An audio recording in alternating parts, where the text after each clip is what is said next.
time we have to move on to the papers now. Thank you. The first paper would be about the ovary, which is black and twisted.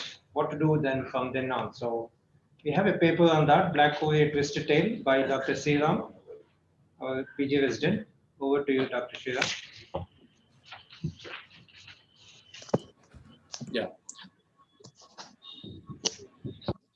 So welcome, Dr. Shira. So you have 8 minutes for the presentation and 2 minutes for the discussion. Yes, sir. Yeah, please proceed. Good evening, everyone. I'm here to tell a twisted tale about the black ovary. Before going into my paper right away, a little introduction on the incidence. Acute ovarian torsion is a rare but an important surgical entity, with the incidence lying between 4.1 lakh population. Presentation is going to be an acute abdominal pain, whereas the diagnosis is going to be challenging due to various differential diagnoses. Intervention is going to be surgery, but what surgery? Aim of this paper is to review the outcome of salvage surgery in the management of pediatric ovarian torsion.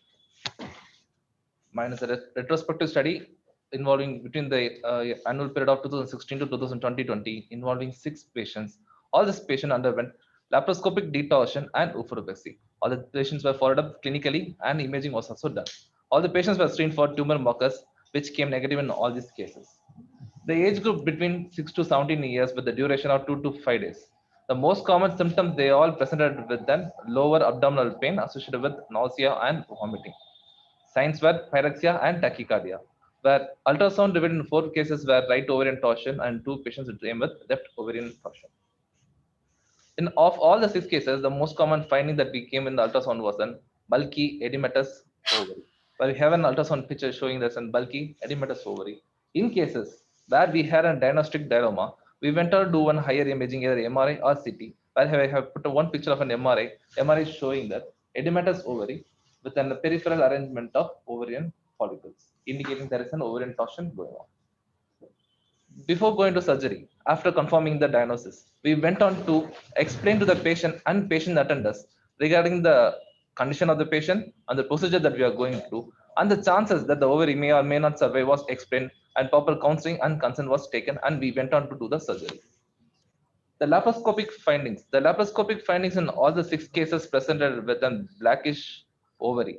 And of the 6 cases, 2 cases revascularization was noted post detorsion. In of the 6 cases, 1 patient presented with an para-ovarian cyst as well, where we went to do an enucleation of the cyst and did an oophoropexy. Some of the pictures to go with. This is one case scenario where a child presented with the right-sided ovarian torsion. The picture showing the right side of the ovary undergoing torsion. And this is of the same child. The normal side of the ovary is the left side, but there is no torsion going on. So we went on to do then detorsion and oophoropexy was done, where we noted a little revascularization post detorsion of oophoropexy. This is another case scenario where the bluish black ovary, even after doing the detorsion and oophoropexy, retained its blackish nature. There's one more case scenario where the child presented with an para-ovarian cyst along with the torted ovary. So this is another picture showing the para-ovarian cyst in respect to the uterus. So we went on to do that enucleation of the cyst. The enucleation cyst was completed, detorsion was done, and oophoropexy was done. This is a post-op finding, post-op picture showing post-enucleation of the cyst and detorsion of the ovary. Post-operative period was uneventful in all the 6 cases. All the children were followed up clinically and all recovered well. Imaging was done after 3 months, where USG was done in all the 3 cases, out of which 4 showing ovarian follicular formation. In cases of not conclusive diagnosis, we went to do an MRI in 2 patients. Out of the 2 MRI we did, one even MRI showed that normal ovary was inconspicuous, decided for imaging, needs to be repeated when menarche ensures again. So this is one of the cases where we went to do an MRI where ultrasound was not confirmatory enough for us. So this MRI showed that the ovarian follicular formation was there. Ovarian follicles have formed in this child. Ovarian torsion is a surgical emergency with variable examination and radiological findings. Management will follow up, and the long-term follow-up needed for any ovarian torsion. They are all present with an abdominal pain, fluctuating radiated loin tone, and nausea, vomiting.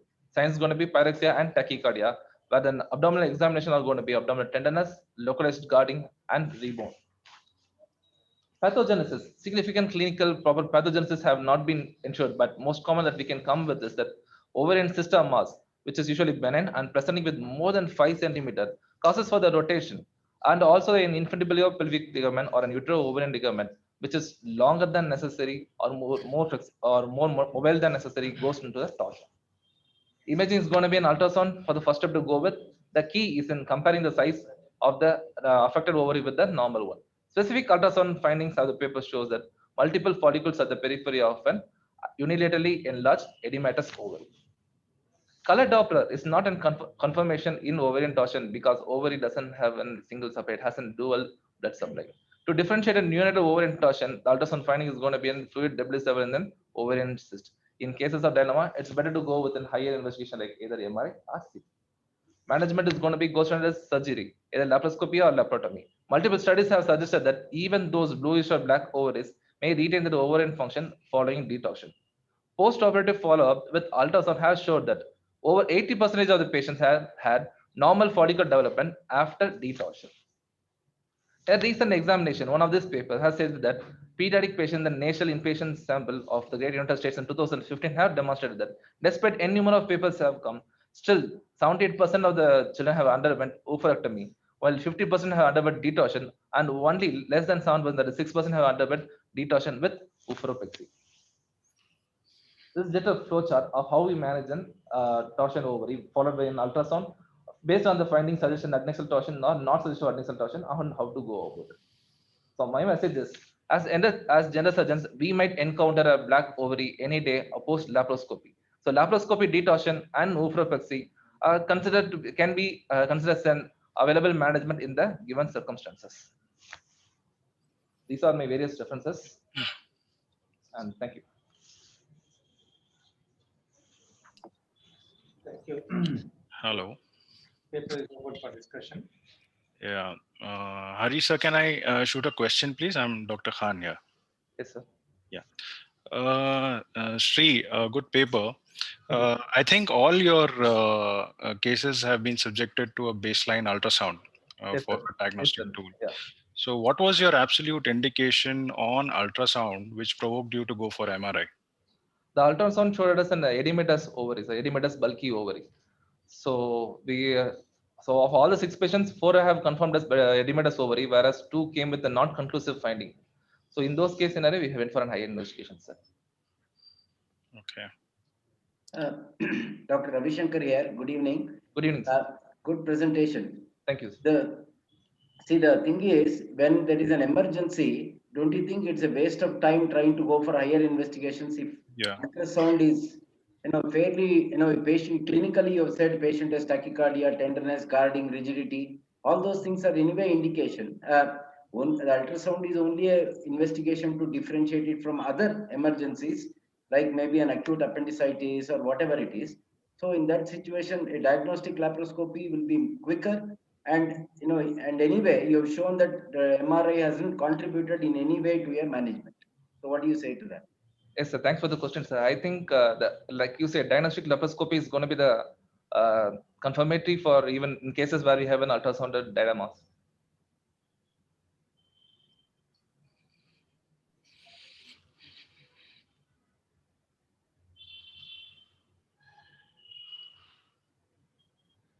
Have you got any studies to show that ovarian function post detorsion, has it been affected? Is there any papers to show that? Yes, sir. One of the paper has showed that this is the first one references that they have culminated many references where they share that out of 54 female women they have followed up between 1988 to 2014 they have followed up post detorsion, where it has come that out of this they have went on to do an laparoscopy detorsion with oophoropexy in 20 patients. Of that, 16 have went on to go with end up in pregnancy, sir. So that's one of the bases which I have done this paper on. But the problem is, if the patient is become pregnant, it doesn't necessarily signify that this particular ovary is functioning. Yes, sir. Yes, sir. They have also made a serious ultrasound findings for every annually, where they have shown that ultrasound is showing ovarian follicular formation is there, and also they have found out whether the follicles are maturing or not. Yeah, the follicles are getting mature. That is more important than saying that the patient became pregnant, because Yes, sir. Yes, sir. the patient could become pregnant with the other ovary, right? Other ovary also, yes. What was the mean age of these patients that you studied? 10 years, sir.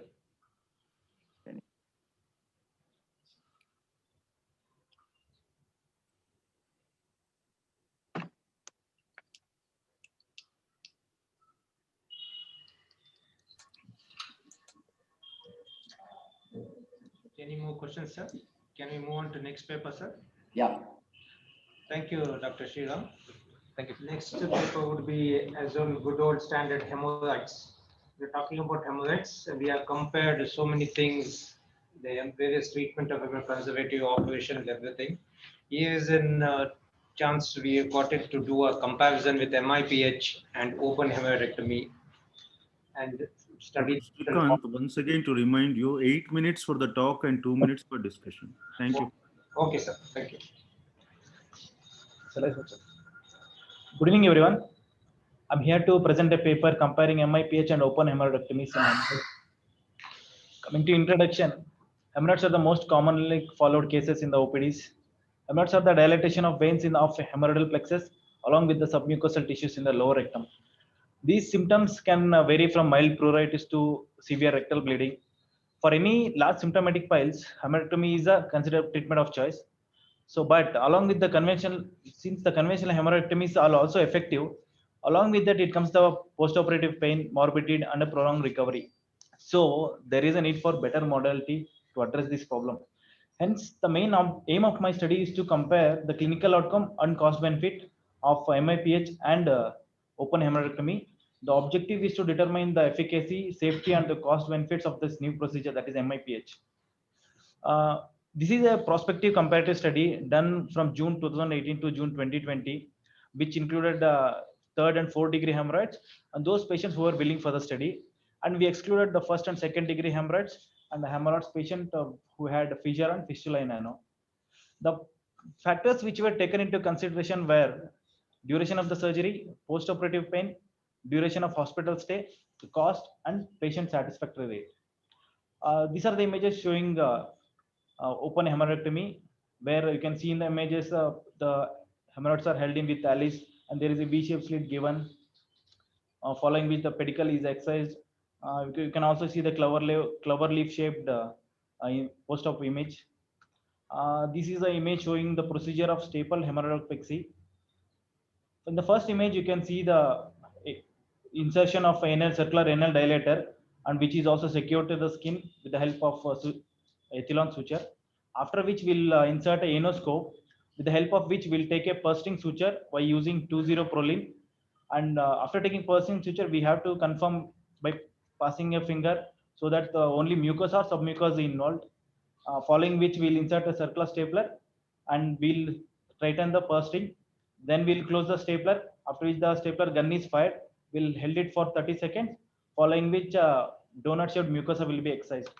These are the real-life images showing the procedure where the anal dilator is fixed, following which insertion of the staple gun. Following the last image will show you the donut-shaped mucosa excised post-surgery. Coming to the results of our study, when comparing the operative time, the stapler hemorrhoidopexy took around 25 minutes when compared to the open surgery, which was around 33 minutes. When comparing the post-operative pain, which was measured using visual analog scale, the stapler group gave a score of around 1 to 3 in a scale of 1 to 9, 1 to 10. The stapler group gave a score around, almost all the patients gave a score 1 to 3 when compared to the open group where the score was around 7 to 9. When comparing the hospital stay, almost all of the patients who underwent stapler hemorrhoidopexy were discharged within 2 days, whereas the open group were discharged around 3rd to 4th day. When comparing the cost of the surgery, staple surgery costs around 26,000, whereas open costs around 10,000. But when comparing the satisfactory rate, where the score was given from 1 to 5, almost the stapler group gave a score of average score of around 4 out of 5, comparing to the open group where the score was around 3.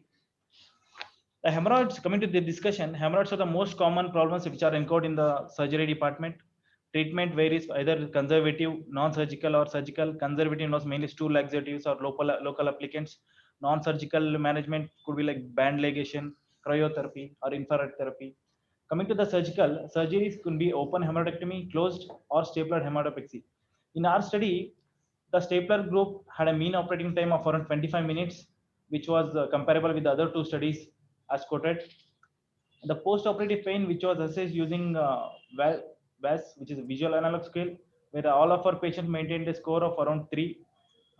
Again, considerable, which was comparable with the Jandra et al. And Stolpe et al. Studies. The mean hospital stay of the staple group was around 1.3 days, whereas in the open group, the mean hospital stay was around 3 days, and which was also comparable with the study that is Jandra et al. But when coming to the cost, the staple hematopexy costs around 26,000, whereas the open surgery costs around 10,000. But when we see the comparison of satisfaction score, the average score of staple group was around 4.2 out of 5, whereas it was around 3 out of 5 in the open group. So to conclude, the findings of our study confirmed that the stapler group had a short duration of surgery, less post-operative pain, shorter duration of hospital stay, and quicker recovery, also high satisfaction rate. Also, in a follow-up period of 6 months, there was no recurrence of hemorrhoids, there was no residual prolapse or any incontinence.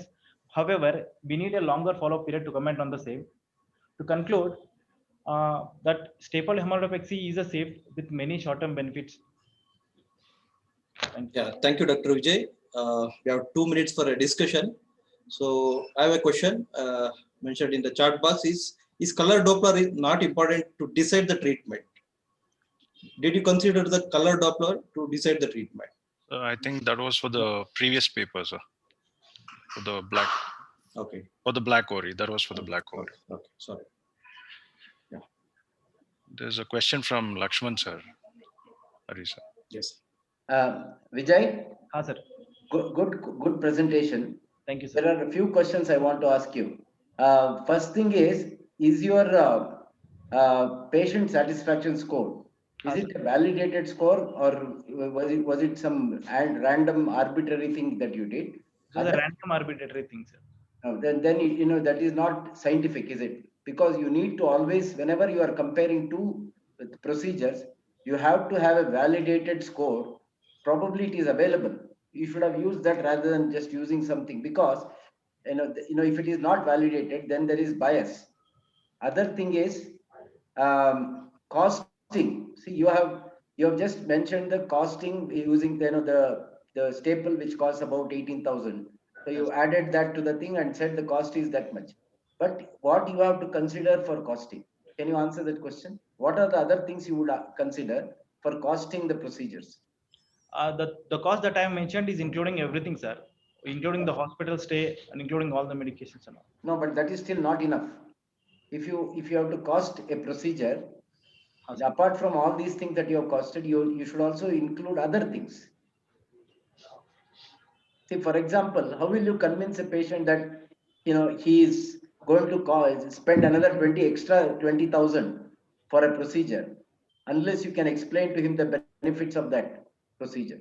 So what are the other things you would consider when you cost a particular procedure? The things which we explained were the post-operative pain and the possible advantages of this MIPH over this open surgery. All that is agreed, but what are the other things that you would consider for costing a procedure? Well, what all the consumables which we'll use in the open surgery when compared? You said you have included all that. Yes, sir. Yeah, but so there are a lot of other things that you should consider when you cost a procedure. For example, if you don't know the answer, I will tell you that if the patient goes back early to work, if after staple hemorrhoidectomy, and the loss of pay that he would incur if he didn't go to work early. For example, a routine hemorrhoidectomy patient may return to work in 10 days or 15 days, and the staple fellow may return to work in 3 days. So the 12 days of pay that he would earn compared to the other fellow will make it worthwhile, isn't it? Yes, so all these things has to be considered when you cost. It is a good effort because it's a prospective randomized. How did you randomize these patients? We convinced the patient to attend our study, sir. So we explained him whether they could. But that's fine. How did you randomize, or did you just? Every alternate patient we took, sir, systemic randomization. So you didn't use computer generated randomization? No, sir. Just every alternate patient we asked to open and other alternate patient to the staple groups. Other thing you could have done is to. Excuse me. Yeah, thank you. Yeah. Sorry, other thing you could have done was to do a morphine equivalent of the analgesia that you have used. And again, that would have shown, the difference in the two groups. Yes, sir. I think we must move on. Move on to the next. Yes. Thank you, sir. Thank you, Dr. Vijay. Thank you, sir. So that is a good presentation, Vijay. Now, next coming to one of our common presentation and whatever the OPD, we get disease, pylonal sinus. From in our hospital, we have moved on from excision, secondary suturing, closure, and with this various flap procedure like cavitakis, Limburg. So we have a lot of comparison between the two and this. We thought of doing it little better way, but say adapting one pylonal abscess after the treatment. What is the way to forward? We just wanted to present this as a new thing. You You have know, 8, yeah. you have 8 minutes, Dr. Ankush. Yes, sir. Please proceed. Thank you, sir. Good evening, everyone. Today, I will be sharing our institute experience about the pylonodal abscess, the vacuum-assisted closure, the way forward. The pylonodal sinus disease, the term introduced by Hodge in 1880, it means nest of hair. The etiology is hair follicles get embedded, forms the midline pits, and forms the sinus or abscess. Its incidence is 26 cases per lakh population, with common in younger age and more common in males. The reason behind poor healing of these wounds are the narrow groove present, the moist environment, and continuous bacterial burden due to perianal region. That is why the effective management is considerable challenge in these wounds. Various treatments options are available, which broadly classified into open and closed. And depending on whether the abscess is sinus is symptomatic or asymptomatic, these treatments are carried out. But in our study, we are mainly focusing on acute abscesses, for which traditional treatment is incision and drainage and secondary healing. But this treatment is associated with own morbidity, like leakage, unable to resume early daily activities, continuous fecal contamination, and longer healing time. That is why we thought of finding a newer alternative modality which can address all these problems. The goal considered that rapid wound healing should be achieved, short recovery time, low morbidity, and minimal recurrence. So in search of these findings, we come across the studies which demonstrated vacuum-assisted closure in pylonodal abscess management. They postulated advantages like it provides the continuous drainage, reduces the leakage problem, and helps in early healing. By considering this background, the aim of our study was to evaluate the efficacy of vacuum-assisted closure in pylonodal abscess management. Throughout the study, we assessed the total time taken for healing, wound reduction size, wound reduction rate, and time to resume daily activities. Study was done from Jan 2019 to September 20 at our institute. All the patients with pylonodal abscess were included in the study. Study group was managed with vacuum dressing, while control group were managed with conventional dressings. It was prospective randomized control study, and patients were followed up for the period of 3 months. Patients without abscess, history of previous surgical treatment, and after the excision, histopathology, no features of pylonodal sinus disease, patients who lost the follow-up, and diabetes mellitus patients were excluded from the study. The primary endpoints considered were total time taken for the healing, while the second outcomes were soakage association, pain association, wound size reduction, time taken to resume activities, and number of hospital visits. These are some of our cases. This is the first case. As we can see, post-op day 2 after the excision, we put on the vacuum dressing and followed up on the weekly basis. As we can see here, the weekly follow-up photographs. By post-op week 6, the wound size has significantly reduced.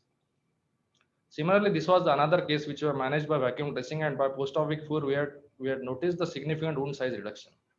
This was the similar case managed with vacuum dressing, and we achieved the wound size reduction in week 4. These are the some of other controls which were managed by conventional dressing. As we can see here, by post-op week 4, the wound size remains the same with persistence of some edematous fluid, which shows the signs of infection, which is not a good sign for the healing. Similarly, this was another case. As we can see the comparison between post-op week and post-op week 4 picture. The patient went with clean wound but came back with minimal amount of slough. That was not a good sign for the healing. Similarly, this was another control group, which took almost 10 weeks for the complete healing. This was our study design. 23 patients were enrolled. 3 were excluded because of 2 patients lost the follow-up and 1 histopath was not showing features of pylonodal disease. These patients were randomized and divided into the 2 groups and followed up for the 3 months. The mean age and gender was comparable in our study. Coming to the wound dimensions, immediately after the post-op, it was 240 cubic centimeter in vacuum group, whereas 224 cubic centimeter in open group, which was almost similar. But we noticed the significant wound reduction at post-op week 4. That was 51.6% in vacuum group, which was only 33.92% in the open group. And it was statistically significant. Considering the mean time taken for the healing, it was 56 days in the vacuum group and 84 days in the open group. Though it was not significant, but vacuum group, we had achieved the early healing as compared to the open group. Time to resume daily activities was 9 days in vacuum, while 7 days in the open group, and which was significant. Considering the number of hospital visits involved, was average 7.9 in the vacuum group, while 12 in the open group. By comparing the pain associated with both the procedure, on initial day 1, the vacuum group was associated with more pain, but on the day 3, day 7, and the first month, the pain association was more noticed in the open group. Considering the final outcome, all of our cases which were managed by a vacuum dressing, during follow-up period of 3 months, all cases were healed, while among the control groups, 3 patients still having persisting wound after the period of 3 months. Coming to discussion, the ideal treatment of pyelonephritis disease is considered controversial because of various treatments availability and the lack of data comparing these various procedures because of confounding factors like disease stage, size, number of location, complexion, hair type, and previous treatment history. These abscesses and diseases are known for recurrence, and most of them occur in the first year. That is why the incidence of recurrence in comparing of these procedures is must.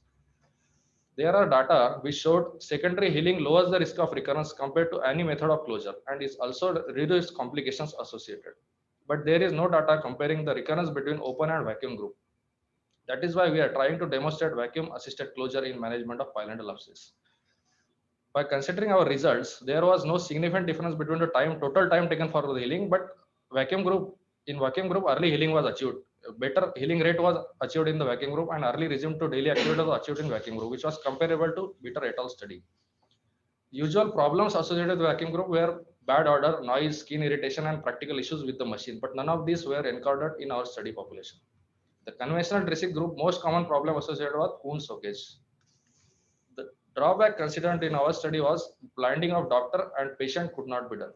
By considering this scenario, I would like to conclude that vacuum assisted closure can be used efficiently in management of pyelonephritis abscess as it decreases the pain association and soakage problem. It helps in early resume to daily activities and reduces the number of hospital visits. But further study with large sample size and longer follow-up time is required to demonstrate the incidence of recurrence, which will be the give proper impact to decide the treatment option. These are my references. Thank you. Thank you, Dr. Ankush. The paper is open for discussion. Yeah, Ankush, what were the pressures of your vacuum? 125 mmHg, sir. Intermittently we had used. Yes. Intermittent. Okay, that was in the duration of. That was total average 3 vacs were sitting, sir. Intermittent 1 hour continuous and intermittent for 20 minutes off. It was. Okay. Ankush? Yes, sir. Did you get a power of the study? Did you try to see how many number of patients do you need to do to actually show the difference between the two groups? Sir, previously no study I could find in the literature comparing the open versus vac. That is why I don't get. That's fine. Yes, so you should present this as a pilot study because yes, sir. I think your study is not powered enough to show the difference, even if there is a difference. Yes, sir. Other thing is, did you compare it to closure of the wound after excision of the pyelonephritis abscess? No, sir. We included only patients with pyelonephritis abscess, sir. That's why we had managed with only secondary healing, sir.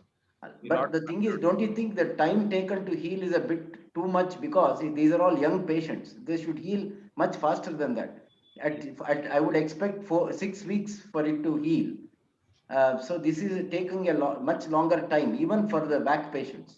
Why do you think that is? Because after us, we are not giving the vacuum dressing still the wound healing, sir. We are giving just 3 sittings of wax so that granulation tissue is achieved, and after that we are following with regular dressings. Okay. But if you look at the even pilonidal abscess, if you treated with suturing after thorough drainage and washouts, about 85 to 90% of these wounds will heal. Only 10% of them will break now. So why don't you consider just doing that rather than doing all these elaborate procedures? This maybe is associated with chances of increased recurrence, sir, after the closure. That's what the study showed, sir. That's why we consider just secondary healing in the pilonidal abscess. No, but your study was to look at the difference between the two, Yes. rather than recurrence is a longer time term thing. That I agree. Thank you, Dr. Ankush. Thank you. I think we'll move on to the next paper. Thank you, sir. Next paper would be internal appendicectomy, the age-old controversy, the age-old discussion. So we tried to do a internal appendicectomy in appendiculum, still a dilemma. Presented by Dr. Shravan Kumar.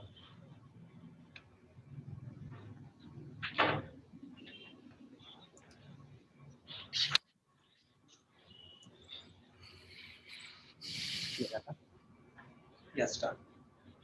Good evening, everyone. I'm Dr. Shravan. Today I will be presenting a paper on internal appendectomy in appendicular mass, still a dilemma. We all know that acute appendicitis is one of the most common conditions which we encounter in our casualty. And among that, 2 to 6% of patients present with appendicular mass formation. It is end result of walled off appendiceal perforation varying from phlegmon formation to abscess formation. And most of these patients are traditionally managed with Osner-Sharon regimen. But what next is a big question. Most of us would answer internal appendectomy, but this approach has been questioned in recent literature. There are many schools of thought in the management of appendicular mass. Firstly, immediate or early appendectomy. Second, internal appendectomy. And finally, entirely conservative approach without any surgery. There are many controversies in performing internal appendectomy. Many recent surveys which are performed in North America, England, and Mid-Trend have shown that many of the surgeons have preferred internal appendectomy over a conservative approach. However, recent trend has shown that junior specialists are less likely to offer internal appendectomy after successful conservative management, which might be due to following drawbacks. Recent studies have shown that only 12 to 23% of patients have recurrent symptoms, which means the rest 80 to 90% of patients are subjected to unnecessary internal appendectomy. It also doesn't go without any complications, with 4 to 17% of patients have both intra and post-op complications. Among the patients who had underwent internal appendectomy, their histological examination have shown that 30% of patients have normal appendix with no evidence of inflammation with a patent lumen. It also requires second admission and more number of hospital days stay and more number of work days lost. It is also not so cost effective. There are many studies which have reviewed the need for internal appendectomy. Some of them being, for example, this is a study which was published in Journal of Taiba University in 2010, which has stated that routine internal appendectomy is unnecessary after a successful conservative management of appendiceal mass.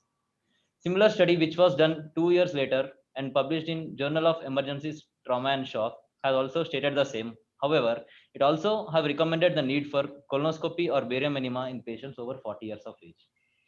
In contrary to above two studies, there are some studies which are in the favor of internal appendectomy. For example, this is a multicentric study which was published in American Journal of Surgery in 2015, which have stated that internal appendectomy should be considered following non-operative management of complicated appendicitis or a mass.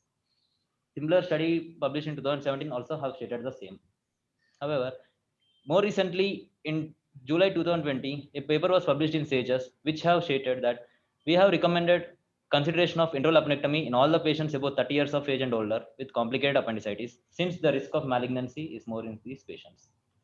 Looking into all these papers and objectives, we have made a study with an objective to evaluate the need for internal appendectomy after successful treatment of appendiceal mass. My study is a retrospective study, and the data has been collected from OPD cards, inpatient records, and operative notes. Study population includes patients with appendicular mass who were managed conservatively and were advised internal appendectomy in St. Martha's Hospital from June 2018 to June 2020. There are total 36 patients who were diagnosed to appendicular mass and were successfully treated conservatively. All these patients were followed up for a period of 6 to 8 weeks, out of which 22 patients have undergone internal appendectomy and the rest 14 didn't undergo surgery. Out of which 6 have lost for follow-up and some were not willing for surgery.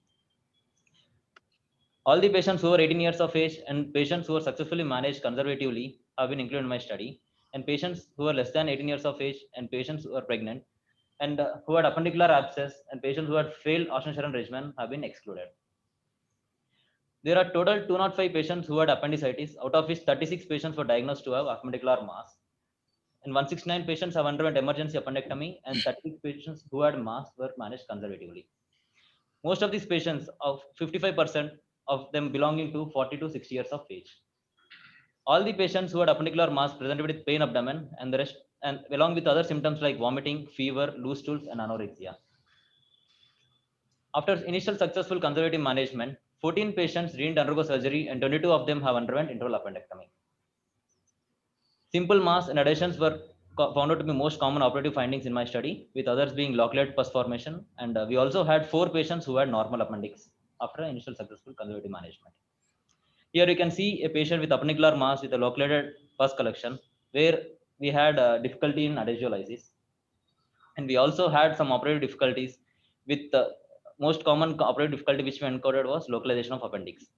And the others being adhesiolysis, trauma to the bowel, we had 1 patient and some had bleeding. We also had 6 patients where we didn't encounter any operative difficulty. Here we can see a patient with appendicular mass with dense adhesions of omentum and bowel, where we had difficulty in adhesiolysis, and we also had converted the patient to open procedure. This is other patient where we had difficulty in localizing the appendix, so we have converted to open procedure in this patient. Coming to post-op complications, out of the 2 patients who we converted to open, 1 had wound infection, and among all the patients who are under internal appendectomy, 2 patients had paralytic ileus and was managed conservatively. There are 14 patients who didn't turn up for surgery, of which 6 were completely lost to follow-up and 8 patients have denied for surgery. Among the patients who were lost for follow-up, we have telephoned them and asked the reason why they didn't come for follow-up, of which 2 patients have told they were completely asymptomatic, so they didn't come for follow-up, and 2 patients, they had mild symptoms and they have taken conservative management at home and symptoms have subsided.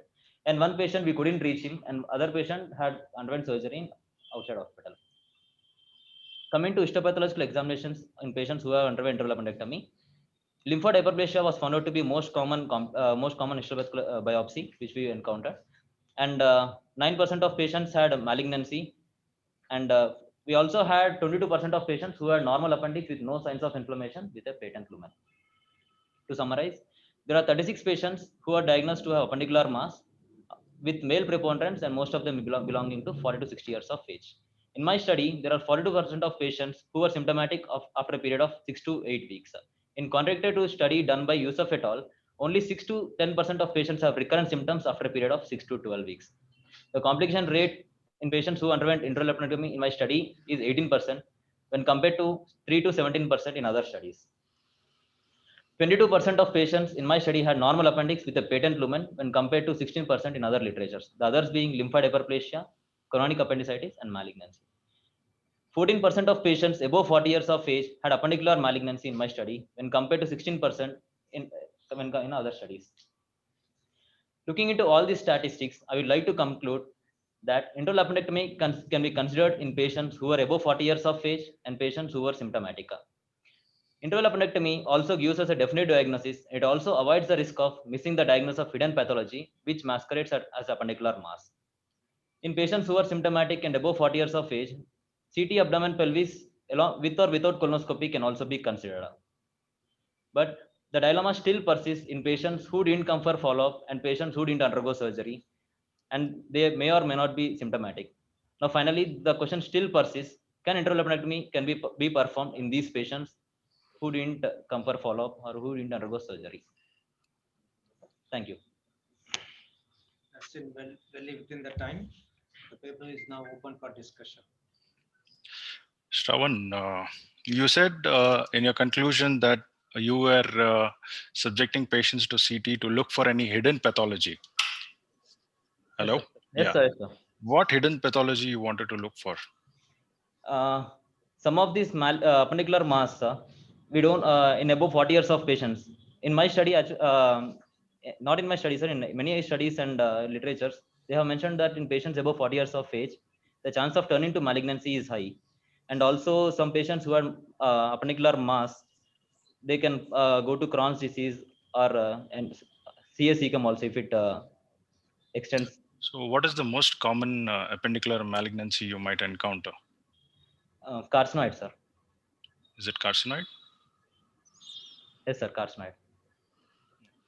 Fine. Now, since appendiceal tumors they have a very notorious presentation. Okay, many of them do present with signs and symptoms of appendicitis. So, what are the red flag signs you would like to inquire about to label the patient that he might possibly be having a appendiceal tumor with signs of appendicitis? What are the red flag signs you would like to ask for? Loose stools, weight loss, blood in stools, and mass not subsiding despite patient being on antibiotics. The follow-up was for? Sir?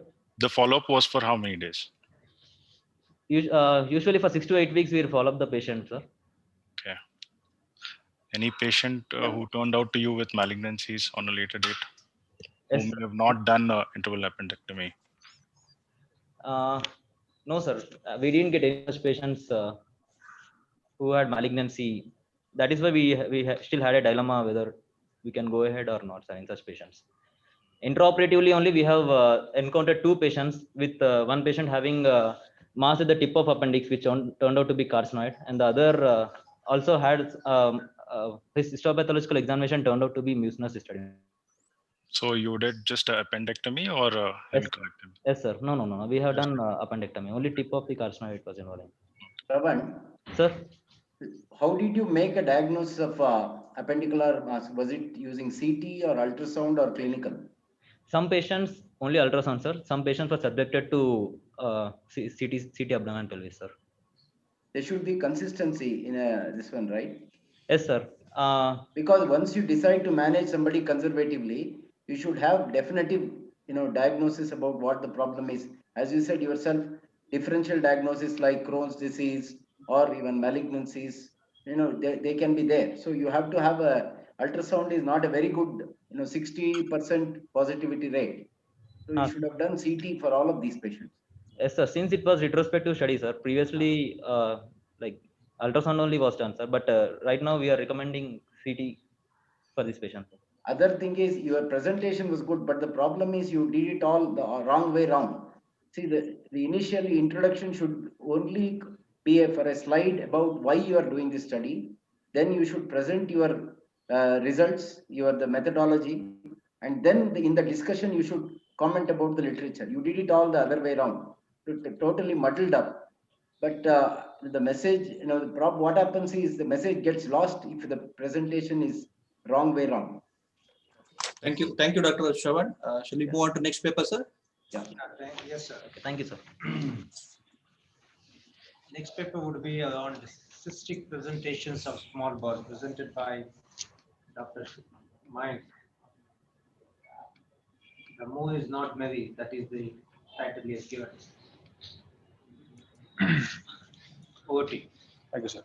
Good evening. My name is Dr. Mayank. I'll be presenting a case series about enteric duplication cysts and go on to show why more is not always merry. So enteric duplication cysts are something which can occur either in the foregut, the midgut, or in the hindgut, and therefore they can occur anywhere from the mouth to the anus. It's a rare condition with about 1 in 4,500 births as the incidence. And because it's a rare condition, it's not very well understood as to why what are the ecological factors, what is the embryological factors, and also how it presents and how you manage it. And thus the aim of my study is to show the varied presentations, the diagnostic dilemma, and the management of an enteric duplication cyst. The study was carried out in the Department of Pediatric Surgery at our hospital between the period of 2017 to 2020. We had 8 cases which we had a retrospective analysis of, and we classified upon the basis of the radiological features, the operative findings, and the HPA report. In my results, we had 8 cases ranging from 3 months to 10 years, and most of them most of the cases were males, about 5, and there were 3 of them were females. Among our 8 cases, 4 were detected antenatally, and the other came with non-specific complaints such as abdominal distension, abdomen pain, Even the ones detected antenatally and who did not come for regular follow-up also came with the same complaints of general abdominal distension. They had mainly nausea, some had vomiting and abdominal pain. Among our 8 cases, 6 of them were taken up as an elective procedure as they were diagnosed preoperatively. 2 of them were emergencies, and they were had to taken up for an emergency laparotomy. Of these emergencies, both were not the ones which were antenatally detected. So they were detected when they came presented to us directly as an emergency. They came with failure to thrive, multiple episodes, vomiting, abdominal distension, tachycardia, not stable vitals, and then taken up for laparotomy. In our study, as also in literature, the small bowel was most commonly involved to have the enteric duplication cyst, followed by stomach, which was 3, and we also had 1, which was the esophagus. And this is an important point to remember that shows that enteric duplication cyst not just in the abdomen, can also occur in the thorax. Ectopic tissue, there was one among our 8 cases. There was 1 case which picked up an ectopic tissue which had which was a gastric duplication cyst, but also showed pancreatic tissue as the ectopic tissue. But most commonly, we do see gastric tissue as the ectopic tissue. Coming to some of the cases that we had seen, this was a child who presented to us. He was 3 months of age when he came and detected antenatally. All he heard came with us. Just parents said that he had some abdominal distension and pain. USG also confirmed that he had a duplicate cyst, so we went in and did laparotomy for this child. As we can see over here, this is a cyst attached to the ileal wall. Here we could just take up the cyst completely, just leave a part of it in continuation with the bowel wall, not requiring a resection and anastomosis for this child. This one is a 3-month-old child who came to us with failure to thrive, multiple episodes, vomiting, abdomen distension, was not looking good. The X-ray abdomen showed multiple air fluid levels. We got a scan which showed query. There was a retroperitoneal lymphatic cyst. So in this case, we went for laparotomy. What we found did surprise us at first. There's a segment in volvulus with the enteric duplication segment there. So for this case, we did a resection and then followed up with an anastomosis here. But as you can see, even after this, there was a second duplication cyst intra-abdominally, proximal, distal to the previous lesion. This, which was not in communication with the bowel wall, just could be excised without having to resect that particular segment. One of the other cases that we saw more recently was a 2-year-old child. Again, this was detected antenatally. The child was lost to follow-up. Now, just came with abdominal pain, not able to eat food, distension, non-specific complaints. Because we had an antenatal USG history which gave that a duplication cyst, we went for a CT scan on abdomen directly. Here you can see this is the stomach, the curvature, the outlet, and this is the duplication cyst. As you can see, there is no lumen, there's no connection between the lumen of the stomach and the cyst. This child, we went in for a laparoscopic procedure. This is as soon as we went in, this is the picture that we found. This is the greater curvature leading up to the duplication cyst. This was the excised segment post-op. I'll just show you a small video which just shows after the excision. This is the part which we excise the cyst, and after we put the saline irrigation to show that there is no leak and there was no resection of the segment done.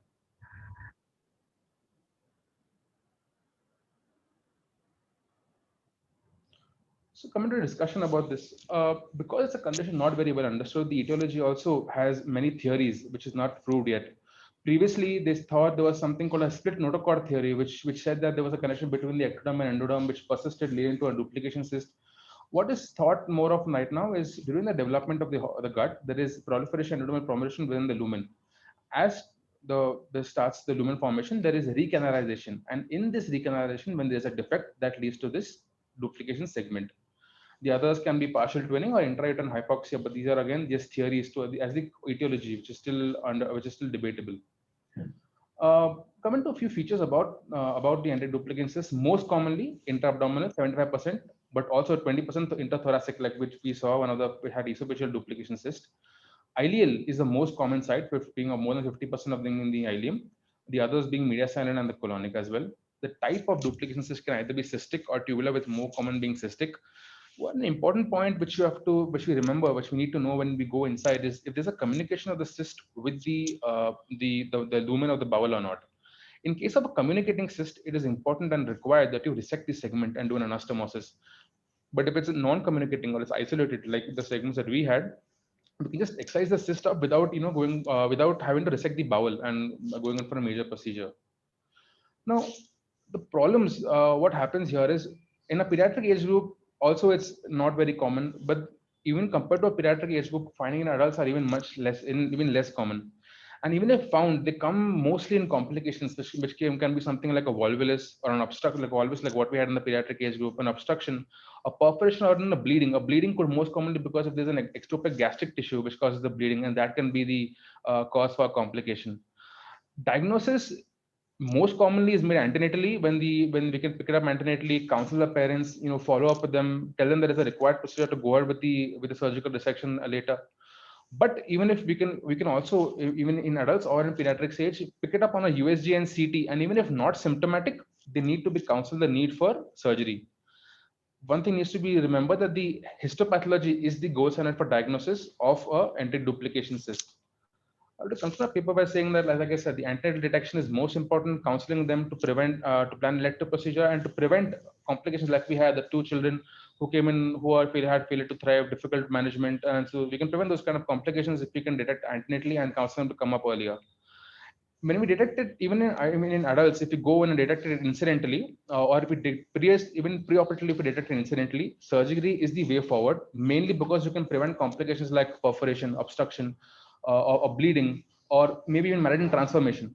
And therefore, always good to go ahead for a surgical resection for this. Like in our case, look for a second possibility. There can always be a cyst somewhere else, lurking somewhere else, which we can miss and cause a problem later on. So always look for another cyst. Also, the esophageal cyst that we had was in the thorax. So if you have one in the abdomen, always look for one in the thorax as well, which can help to just clean up the diagnosis at that point. And like we showed in our paper, the procedure can be carried out both open and via minimally invasive techniques. These are my references. Thank you. Thanks, Dr. Mike. The paper is open for discussion. Mike, that was an excellent presentation. You were very fluent, very good. Thank you, sir. The question I have is that if it is not present, maybe at birth, or when any scan is done, is there a possibility that these cysts, which are very, very small, could then develop later? There's a possibility, yes, sir, that they can develop later, or they can complicate later on in life. So if they do complicate later on in life, or they do become symptomatic later on in life, and if it is picked up on a USG, then that's we can always go for a surgical dissection over there or a molar. If undetected, or if they are present with complications later, is there any chance of malignancy in this? Yes, sir. Yes, sir. That's a good point. So there are chances of malignancy as well. Yes, sir. Were there any associated anomalies, Mayank? No, most of the time GDCs are associated with other anomalies. Yes, sir, that's a good point. So there are most of these do associate anomalies. They can be either cardiac or other than sacrococcygeal anomalies. Fortunately for the children in our case, none of them are associated with any anomalies, sir. I ask one question. Yes, ma'am. Malignancy, Dr. Ravi Shankar already asked that question. What is the percentage of malignancy in these patients? Ma'am, the percentage of malignancy is about 1 to 5%, but that is more if it is picked up in the adult age group and much later in life, ma'am. Okay, probably that explains that even if you leave a part of the wall, which I was about to ask that explains you can leave a part of the wall. Okay. Thank you, Dr. Mayank. Shall we move on to the next paper? Last paper. Yeah, last paper, the effect of COVID. The COVID has made us everybody a digitally in life changer for curricular activities. So we made an effort to see what is the effect on this COVID-19 on surgical residents, especially. So paper is presented by Dr. Prashant, and your time starts now. Yeah, start. Good evening. COVID-19 is considered as the greatest challenge faced by the humankind since the Second World War in 1939. Now, my topic for today is to see the effect of this last year's pandemic on surgical residents. Surgery is considered as a complex profession that demands a lot from an individual. Due to its heavy workload, most of the surgeons face a difficulty in balancing between their professional and private life. The duty of a surgeon is not only to perform surgeries, but are also responsible for the patient care before, during, and after the surgery. It is estimated that around 300 million surgeries takes place every year all around the world. Coming to India, the surgical demand is about 3,600 surgeries per 1 lakh Indian population per year, out of which most of them are done by general surgeons. This surgical demand in India and all over the world was changed when WHO has declared COVID-19 as a pandemic on 11th March 2020. India detected its first case on 27 January 2020 at Thrissur, Kerala. In view of increasing cases, Government of India has announced a nationwide lockdown from March 24th to which was extended till May 3rd. Among all this chaos, surgical trainees have been uniquely impacted as all the elective cases has been suspended and patients walking into the clinics has been drastically reduced. Most of the residents has been sent to COVID wards to care for COVID patients or COVID suspected patients. With this background, my aim of the study is to assess the effect of COVID-19 pandemic among surgical residents regarding their clinical schedules, operative volume, and educational curriculum. We included all the surgical residents who are willing to participate in our study and excluded those who are not willing for it. We did a cross-sectional based survey from September 2020 to December 2020. Data is collected via questionnaire, which is circulated through Google Forms. Our questionnaire consisted of 23 questions, which includes demography of a resident, effect of COVID on the clinical or academic curriculum, caseload, and some of the general issues faced by the residents during COVID period. Coming to the results of our study, out of a total study population of 127, most of them are males and are final year residents. 91% said that their institute was a COVID center and most of them have worked in COVID wards. 94% said that their curriculum has been affected due to COVID. 46% said that their curriculum has been completely changed to online, whereas only 7% said there were no classes at all. 64% of the residents felt that they could not utilize these online classes to the full extent, with most common reason stating that they are not as interesting as classroom teaching. Most of the residents felt that it would be ideal or feasible for them that if 1 to 2 online classes are there per week. More than 60% of the residents have missed their duties for more than or equal to 5 days. 74% of the residents felt that there are more symposiums, online classes compared to previously. Surgical load has been very drastically reduced, which can be correlated in our study as both emergency and elective cases has been drastically reduced. Whereas coming to laparoscopic surgeries, they are either decreased or totally stopped in some institutes. With the decrease in the surgical load, the surgical hands-on experience of the residents has also been decreased drastically. Only 24% of the institutes has taken compensatory measures to compensate this loss of hands-on experience of the residents by giving them more chances on limited patients, whereas some of the institutes have started simulation or skills lab in their. Most of them have operated on COVID patients, and almost everyone felt that the pre-op workup of a patient has been more hectic when compared to previously. 30% of the residents felt that extending course would be a good thing for about 3 to 6 months. 35% has been tested positive for COVID, and almost everyone felt that their institute has provided adequate facilities for them. Vision issues due to fogging of spectacles and difficulty to operate with PPE kit seems to be the most common problems faced by the residents during COVID period. Most common fear among the residents during COVID period was of transmitting COVID to their family and friends, and followed by increased stress about themselves getting sick. 47% of the residents felt that there was more time for self-study, whereas some of them were more stressed about uncertainty of their exams. 44% felt that they were discriminated by non-medical people as they were avoided by their relatives or even their neighbors. Coming to the discussion, working in COVID wards and the effect of COVID on curriculum has been correlated with other studies. 46% said that the curriculum has been completely changed to online, which was found to be double in other studies.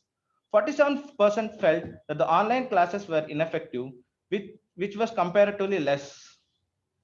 Missed days and residents not allowed to OTs, these parameters when compared seems to be same. 47% said that there were more time for self-study, which was only 20% in other studies. Difficulty in operating with PPE kit seems to be the most common issue faced by the residents. 30% said that the extending course would be a good idea, which was found to be 62% in other studies. Transmitting COVID to family and friends and contracting COVID to self seems to be the most common fears among the residents. With this, I would like to conclude by saying that COVID-19 has affected the training of surgical residents in clinical aspects and operative volume to a major extent and to a minor extent on the educational curriculum as it is being maintained via online platform. Even though educational curriculum is being maintained via online platform, most of the residents felt that they could not utilize these online classes to the full extent.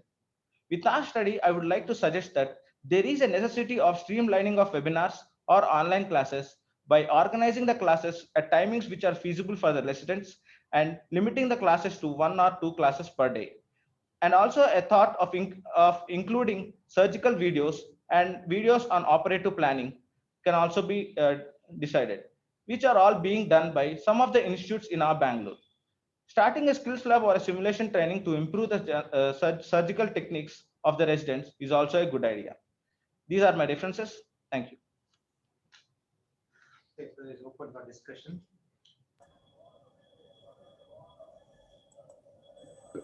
Shall I ask a question? It's a nice study. Srikanth, that's a nice study and very forthright, frank, with an opinion from the postgraduates that they probably will require an extension of their course, even if it is for a limited period. Yes, sir. And the frankness with which they have expressed their views and the study is to be appreciated. Well done. Thank you. Well, Dr. Srikanth, may I? Yes, sir. Yeah, I think I will echo what Sir just said. I wanted to say the same, and it is a very interesting topic you have selected. First of all, the amount of stress the residents have gone through. I think I will take this opportunity to thank all the residents who really were the frontliners, and then only after they see, they would give the patients to us. You have taken care of us, I would say. Thank you all. I just wanted to thank you all. That's it. Thanks, ma'am. Dr. Shankar.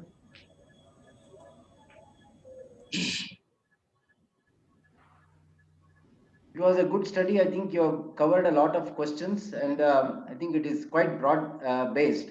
Yes, sir. But what I'm surprised is about their response that the online teaching is not interesting. So, is there any light that you can throw on that? So most of them felt that in-person teaching is better. I mean, interaction. Most of them felt that asking questions and answering, it was not possible. And some of them felt that they have more of a network issues, and some of them felt that clinical examination, while if a patient was there, that was more useful than this. That's what they felt, sir. And most of them felt that the timings, we can see at the starting of the COVID period, there were multiple classes on the same day, and some days there were no classes at all. So those are the difficulties they have faced, and they said that it was not interesting. What are the limitations of your study, of your survey? It's a very good effort that you put in. Yes.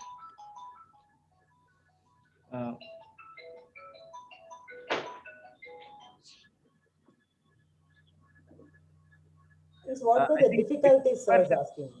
It requires more of residents, sir. I mean, more broader aspect of the questionnaire and broader aspect of the residents should be covered in order to gather all the information. Because some parts of the Bangalore, even when coming to Bangalore, some parts of the Bangalore said they had very well with the online classes, but some felt that there were no classes at all in their institute. Yeah. So this requires a broader spectrum, sir, and it has to include all the residents, not only in the Bangalore, not only in the Karnataka, but everywhere, if possible. There seems to be a gender sort of failure in this. That's the limitation.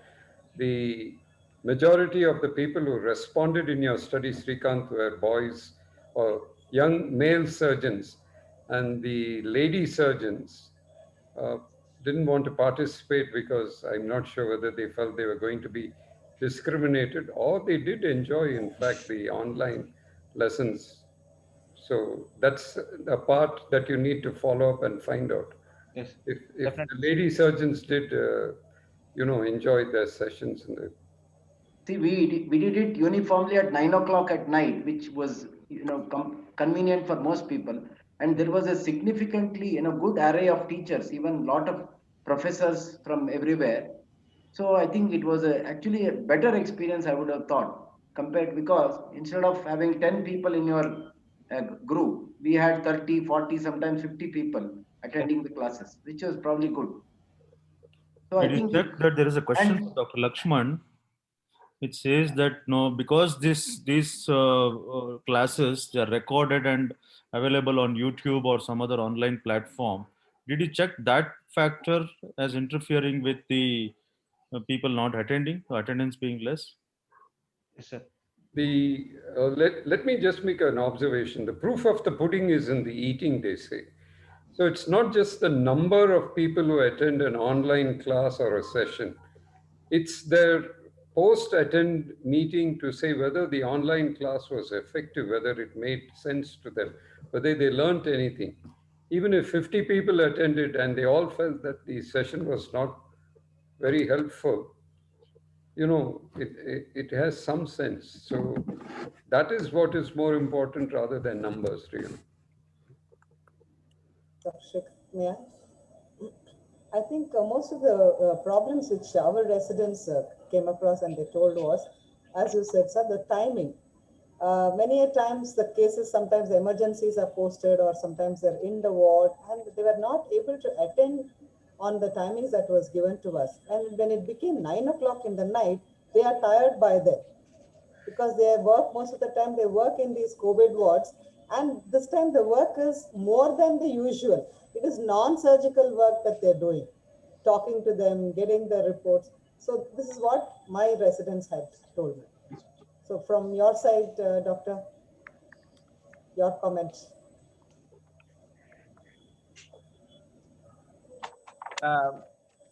Similarly, ma'am, most of them are tired of this COVID duties and COVID wards. And even though that wearing PPE and working there, it is causing the most of their exhaustion. And after coming to the room, they are most of all feeling sleepy after that working. This is what my people told me. And they didn't get proper food also, those who were staying in the hostel. The initial few days during the lockdown, you were not getting proper food. Yes, I know. I mean, my residents had this. They made sure that everybody got, we made an association, pulled in money, and every time we thought we supplied them, try to look after them, whatever small things we wanted. Yes, yes. The initial period. Then, of course, the institution just took over. Yes. Thank you, Dr. Prashant, for your innovative work. So now we came to the end of the program. So on behalf of Surgical Society Bangalore, I first thank Dr. Shrikant Aital sir for his effort to organize a well-programmed virtual event. I thank all the participants for their excellent presentation and keep up the time. I thank one and all who participated in this academic feast. I thank Dr. Ravi Shankar sir, Himagirish Rao, and Dr. Khan to judge this session. My special thanks to Dr. Lakshman sir is beside me and is guiding me since last 4 hours with all the technical aspects what I am facing. And my special thanks to Dr. Venkatachala sir. So he is a real guide for me to host this program. So I thank one and all. So I have a few announcements to make. The next MCM meet hosted by BGS Global Hospital and MVJ Medical College is on 16th Wednesday. 16th Tuesday. It is changed, that is Tuesday. So just I will repeat, it is on 16th. This time it is on Tuesday. Tuesday. So now it is the time to announce the results. The venue later. Before that, online. Excuse me, sir. Before that, I just want to thank the SSB giving us a chance to host this meeting, and our President, Dr. Venkatachala, and Secretary, Dr. Harish, and all the EC members, plus today's judges, and especially Dr. Anantram, who has been so participative in this program. Thank you, sir. Dr. Kanavani Madam, Dr. H.V. Shriram, Rajan sir, and Lakshman, and to all our clinical society members, and especially thanks to our unit in Matas, Dr. Arun, Dr. Puneet, and Dr. Yatindra, and our unit, Dr. Giridhar sir, Dr. Satyakrishna, and Fahad, especially Dr. Puneet and Yatindra, who made this possible and very punctured and very fruitful thing. And also to our director and the MS who could help the whole meeting. And thank you, Anand. And finally, not to forget the PGs who had put a lot of effort and made this supposed to be very successful program. Thank you, one and all. Where are you taking them for dinner? That is virtual dinner. Yeah. Now it's the time to announce the winners. Yes, Winner for the poster is Dr. Arvind. So the winner for the papers, first winner for paper is Winner number 2, number 1. Yeah. For the poster, it is Dr. Arvind. The papers. What was the topic of Dr. Arvind? Disguising skin lesion over inguinal scar. Very good, Arvind. Congrats. Thank you, sir. So the first winner of the papers is Dr. Mayank. Mayank, the enteric duplications is the more is not merry. The second winner is Dr. Shaban for the paper of interval appendicectomy in appendicular mass, still a dilemma. Very good, both of you. So before winding up the program, so we'll wind up with giving a respect to the national anthem. Let's stand. Any other announcements? Just if somebody has to make announcements, you can have time. If there are any announcements, then we can start this. Please pause the national anthem. Please pause it a bit. Any other announcements, if there are any, before we start the national anthem? Okay, I think we should be able to just stand up for the national. Give me a sec. I need to.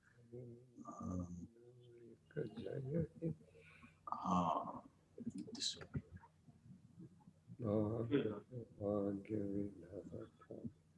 Punjab, Sindh,